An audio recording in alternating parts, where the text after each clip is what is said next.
Efésios 4, e o versículo 14 tem um texto ali que o Senhor diz assim, ó, para que não sejamos mais meninos, por isso ele levantou os ministérios, apóstolos, profetas, evangelistas, pastores e mestres, para que não sejamos mais meninos, levados por qualquer vento de doutrina, está aí? Tá. Para que não sejamos mais meninos agitados de um lado para o outro e levados ao redor por todo o vento de doutrina, pela artimanha dos homens, pela astúcia dos que induzem ao erro. Irmãos, são dias de muitas vozes, você vai ter que escolher quem você vai ouvir. São dias de muitas vozes, todo mundo tem uma ideia, todo mundo tem uma estratégia, todo mundo tem uma saída para os problemas, todo mundo tem um fast food rápido para resolver os seus problemas. Toma isso 3 dias que vai dar certo. Toma isso 30 dias, faz isso 20 vezes que vai dar certo. Todo mundo tem estratégias, mas a vida não é assim, irmãos. A vida é uma continuidade de geração em geração. Aleluia, tem pessoas que morreram. Você vai na África, a gente esteve lá, nós perdemos um pastor lá na África. Ele morreu por causa de um comprimido que faltava. Um comprimido que o SUS dá aqui no Brasil. Se ele tomasse aquele comprimido, ele estaria livre da febre. E não tinha lá. Num lugar com milhões de pessoas, faltava aquele comprimido.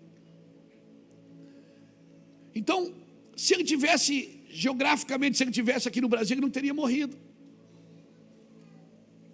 Então, querido, isso me faz pensar o quê? Que sempre que Deus nos dá um princípio, Ele diz para que serve. Jesus disse, eu oro para que vocês sejam um. Ele disse, eu vou orar, mas o objetivo da minha oração é esse, para que vocês se tornem um. Toda oração ela tem que ter um objetivo. Toda vida, um culto tem que ter um objetivo. A música tem que ter um objetivo. Eu estou vendendo livro, tem que ter um objetivo. Porque tudo que Jesus faz, tudo que Deus faz, Ele te dá um princípio. Ele diz para quê? Jesus disse, eu oro para que sejamos um, para que vocês sejam um, para quê? Para que o mundo me conheça. Deus estava dizendo o seguinte, Jesus estava dizendo o seguinte, a unidade de vocês, o amor de vocês vai me deixar claro para o mundo mundo vai me amar por causa de vocês. Então sempre, guarde isso, sempre que Deus te der um princípio, Ele te diz para que serve. Porque tudo tem um propósito na presença de Deus. Tudo que Deus diz tem um propósito. Deus não diz por dizer. A palavra de Deus ela é cheia de capa a capa de propósito de Deus. Então eu não estou lendo a Bíblia para conhecer a letra. Eu estou lendo a Bíblia para que enquanto eu leio e conheço a letra, um dia eu possa ouvir a voz. Porque se eu não estiver disposto a ouvir a voz, não faz nem sentido eu estar lendo a letra. Eu preciso ouvir a voz de Deus. Deus está dizendo, olha, tem coisas que você precisa aprender, Luiz. Tem coisas que eu te chamo para você entender. Para entender isso, eu preciso dessa chave.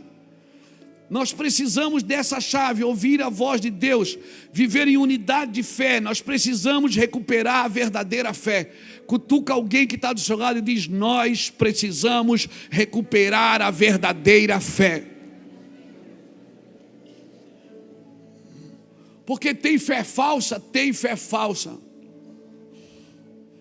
Se ele busca os verdadeiros adoradores, é porque tem falsos adoradores. E para isso nós precisamos retornar ao pai da fé. Quem é o pai da fé? Abraão. Hoje nós temos fé fantasiosa, nós temos fé de menino, fé mística. Nós temos que voltar às colunas da fé, as colunas que sustentavam a fé de Abraão.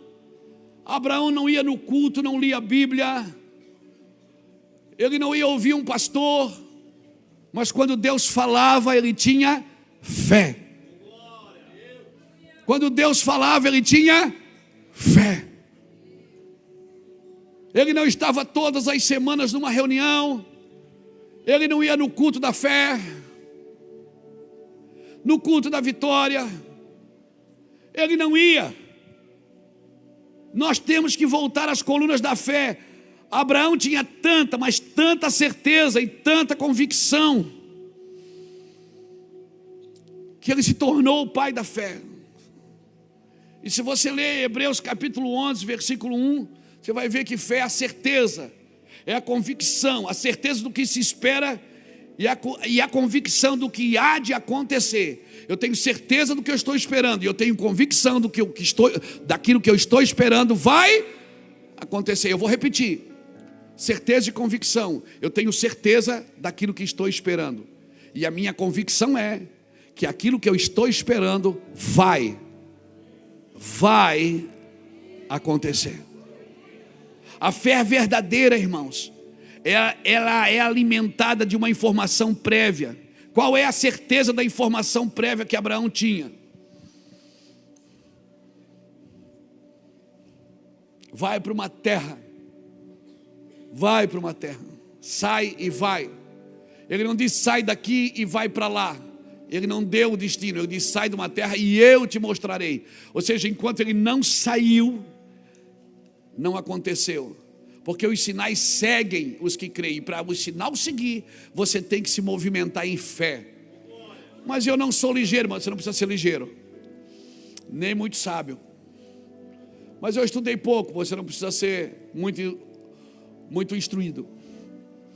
O que é que eu preciso ter? Ter fé. Eu não estou dizendo que a sabedoria não é importante, eu não estou dizendo que a inteligência não é importante, eu não estou dizendo que a perspicácia, que a expertise, que a rapidez, que a velocidade não é importante. Eu estou dizendo que ela não substitui um homem de fé.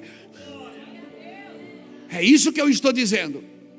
Então eu não vou estudar mais, vou sair da faculdade, vou vir para a igreja porque eu quero ter fé. Não. Você precisa ter certeza que aquilo que você está estudando vai acontecer na sua vida.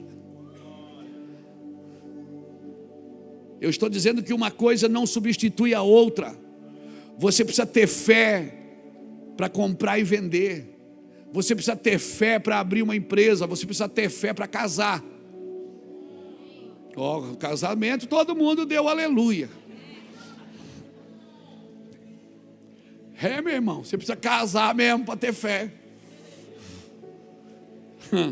Aleluia. Abraão, qual era a verdadeira fé que era alimentada em Abraão? Qual era a informação prévia que Abraão tinha? Gálatas capítulo 3, versículo 8. Tendo as escrituras previsto que Deus salvaria também os gentios, pré-anunciou o evangelho a Abraão, dizendo: em ti serão benditas todas as famílias da terra. Sabe o que é pré-anunciou?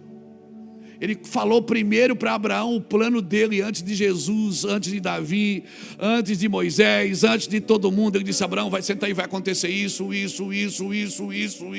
até Jesus, até chegar na igreja do Mevan, até chegar lá nas pessoas que vão estar lá, até chegar depois da nossa geração, até chegar nos nossos filhos. Ele pré-anunciou o evangelho a Abraão, dizendo: em ti serão benditas todas as famílias da terra.